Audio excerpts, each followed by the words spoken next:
Tu ne m'écoutes jamais. Et oui, l'écoute est souvent mentionnée lorsqu'elle est manquante. Dans cette nouvelle série de vidéos, je voudrais que l'on parle d'une qualité qui est très peu évoquée et qui est pourtant à la base de la communication, l'écoute dans vos prises de parole. Le comédien José Arthur disait « Je suis un bavard qui écoute ». Et oui, lorsque l'on prend la parole, lorsque l'on échange, il est essentiel d'écouter.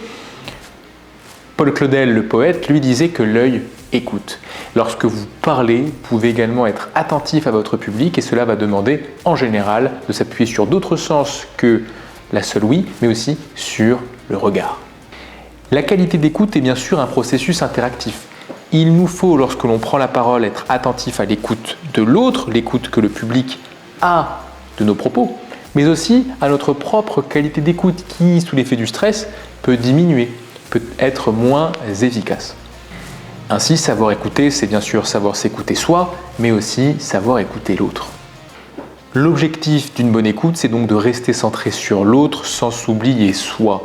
Et cette écoute est bien souvent ce qui manque à beaucoup d'orateurs. À l'ère de la surinformation, à l'ère où l'on veut tous faire de l'autre des allocuteurs, des personnes qui reçoivent l'information plutôt que des interlocuteurs avec lesquels échanger, eh bien on peut être tenté de devenir professoral. On peut être tenté de donner sans chercher à échanger. Et une bonne prise de parole, lorsqu'elle est réussie, est beaucoup plus un échange qu'un déversement d'informations. Donc, pendant les 2 semaines à venir, nous allons nous centrer sur ce qui fait l'écoute, sur ce qui fait que l'écoute peut être mauvaise qualité. Bref, on va essayer de se parler plutôt que de parler.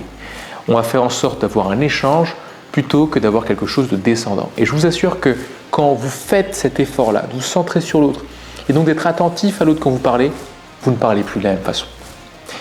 Cette écoute va demander plusieurs sous-compétences que nous allons évoquer pendant les prochains jours, mais à ce stade, je vous invite simplement à vous poser la question, dans quelle mesure vous êtes attentif à l'autre et à vous quand vous prenez la parole? Êtes-vous vraiment en train de les écouter quand vous parlez? La question est posée et moi je vous dis à demain pour la suite de cette série vidéo.